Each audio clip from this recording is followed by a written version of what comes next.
ছোটবেলার গল্পগুলো শুনতে অনেক ভালো লাগে, তাই না?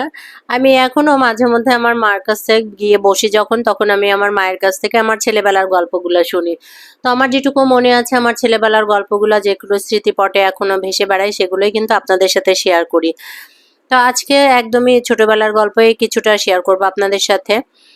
প্রাইমারি লেভেল কমপ্লিট করার পরে আমি যখন 6 এ ভর্তি হলাম, আমাদের প্রাইভেট টিউটর বাসায় আসতো। সেই সময় কিন্তু আমাদের সব ভাই-বোনকে পড়ানোর জন্য টিউটর বাসায় আসতো। যদিও আমার মা সারাদিন সংসারের কাজে ব্যস্ত থাকতো, কারণ ননদ, দেবর, বাসায় অনেকগুলা মানুষ এবং সবসময় মেহমান লেগেই থাকতো। শহরের মধ্যে বাসা বললে যখন যার পরীক্ষা হতো তারাই আমাদের বাসায় এসে থাকতো। আর মার সকল ঝামেলা পোহাতে হতো। তো আমার মাকে দেখেছি আমি ছোটবেলায় কোয়ার্টারে যত প্রতিবেশী চাচিরা ছিল সবাই না আমার মাকে ভীষণ পছন্দ করতো। কারণ আমার মা হচ্ছে মাটির মানুষ। তিনি ১০ টা কথা বললে একটা কথার জবাব দেন না। তিনি স্টিল নাও এখনো কিন্তু এমন।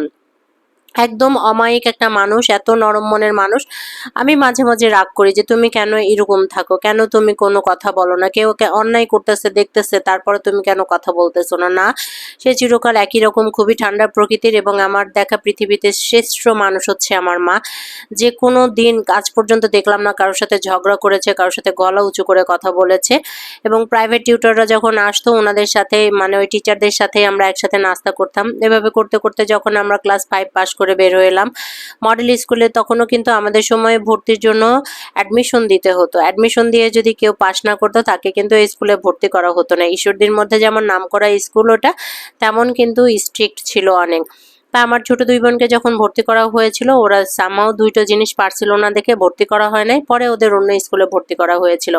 এখন ওদের তো অন্য স্কুলে ভর্তি করা হয়েছে, কিন্তু ওদের নিয়ে যাওয়া নিয়ে আসার দায়িত্ব ছিল আমার। অর্থাৎ স্কুলে ঠিকভাবে পড়তেছে কিনা, পরীক্ষা দিচ্ছে কিনা, ক্লাস ঠিকভাবে করতেছে কিনা সবকিছু আমাকে ফলো করতে হতো। আমি ছোট হলেও আমার ছোটবেলা থেকে আমার মাথার উপরে দায়িত্বের বোঝাটা তখন থেকেই আমি বহন করতে পারতাম। এইজন্য আমার খুব বেশি অসুবিধা হতো না। স্কুলে কোনো ঝামেলা হয়েছে ওরা ওর বন্ধুদের বলতো, "দাঁড়া আমার মেজো আপাকে নিয়ে আসবো, তোদেরকে সাইজ করবে।" ঠিকই, ঠিকই আমাকে এসে বলছে, আমি চলে গেছি। ওর স্কুলে গিয়ে ওর বন্ধুদেরকে বুঝিয়ে সুঝিয়ে চলে এসেছি। আমি গেলেও ওর বন্ধুরা অনেক ভয় পেত। তো ছোটবেলা থেকেই আসলে আমি একটু ডাকাত টাইপের, মানে অনেক রাগ জিদ বেশি, এইজন্য আমাকে সবাই ডাকাত বলেই ডাকতো। তো 6 এ ভর্তি হলাম ঈশ্বরদী গার্লস স্কুলে। ওখানে ৩ মাস আমরা ক্লাস করেছিলাম। ৩ মাস ক্লাস করার কারণ হচ্ছে যে ৩ মাস পরে আমার বাবার মাথায় ভূত চাপলো।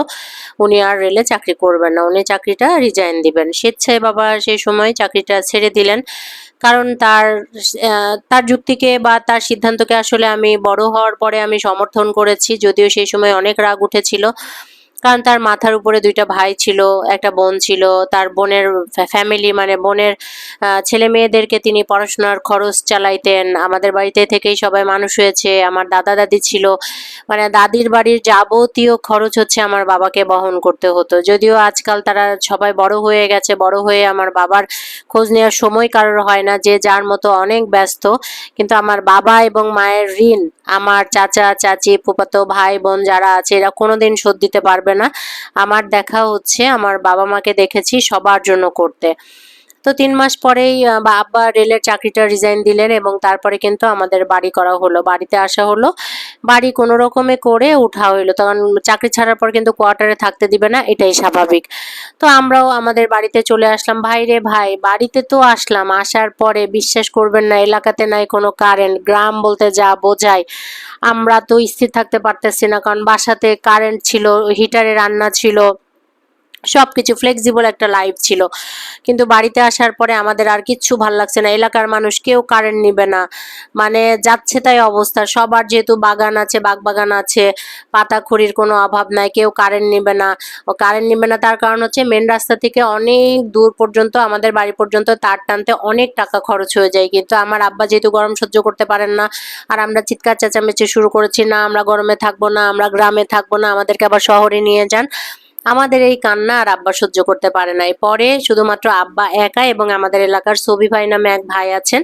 এই ২ জন মিলে আমরা মেন লাইন থেকে কারেন্ট নিলাম। বিশ্বাস করবেন ভাই, আমরা যখন মেন লাইন থেকে কারেন্ট নিলাম তখন আমাদের এলাকাবাসী ঠিকই আমাদের গাড়া পুল দিয়ে আমাদের খাম্বা দিয়ে এখন সবাই এলাকায় কারেন্ট নিয়েছে। মানে এলাকাতে প্রথম কারেন্ট এনেছে হচ্ছে আমার বাবা, এবং লাইন টেনেছে প্রথম আমার বাবা।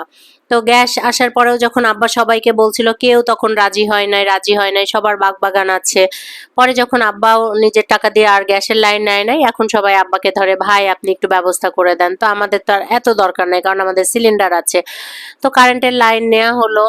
নেয়ার পরে আমরা সবাই ভালোই গ্রামে থাকছি, খাচ্ছি, আমাদের তো ভালোই লাগছে, কারণ খোলামেলা পরিবেশ এবং যা দেখছি সবকিছুই না নতুন লাগছে। সবকিছুই কেমন, গাছের নিচে যদি একটা ফল পড়ে থেকেছে সেটাই কুড়ায়ে খাচ্ছি। গ্রামের মানুষ দেখে হেসেছে, ওরা খাওয়া পেয়ারা খাইলো।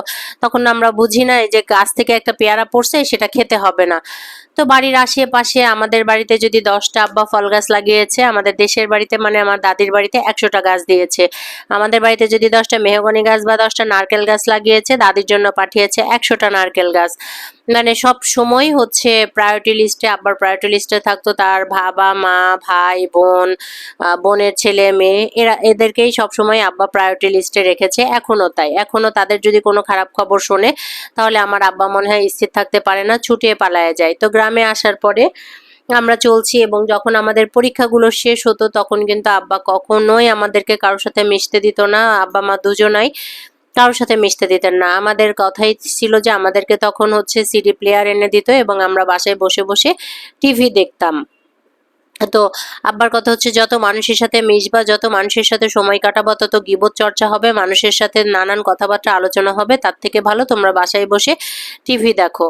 এভাবে আমাদের গ্রামের বাড়িতে আমরা 5 ভাই বোনের নামে 5টা ফল গাছ লাগানো হলো। যে ফলই লাগাইতো মা এত ফল ধরতো আমাদের বাড়িতে, মানে এত বেশি ভালো লাগতো। সবকিছু মিলায়ে বাড়ির গল্পটা আরেকদিন বলবো। তো আপনাদের সাথে গল্প করতে আসলে আমি আমার বাচ্চার কিছু কাপড় চোপড় নিয়ে ফেললাম, যেহেতু সবাই মনে করছেন যে এখন কেন আমি ফুল হাতা গেঞ্জি নিচ্ছি। আসলে আমার বাসায় বাচ্চাটার যেহেতু এসির মধ্যে থাকে, তো ওর সবসময় সারা বছরই আপনার হচ্ছে ফুল হাতা গেঞ্জি এবং ফুল হাতা ট্রাউজার লাগে। ফুল হাতা ট্রাউজার বলছি, ট্রাউজার লাগে। তো ফুল হাতা গেঞ্জি এবং ট্রাউজার 12 মাসই ওকে পরাইতে হয়, না হলে তো ওর ঠান্ডা লেগে যায়।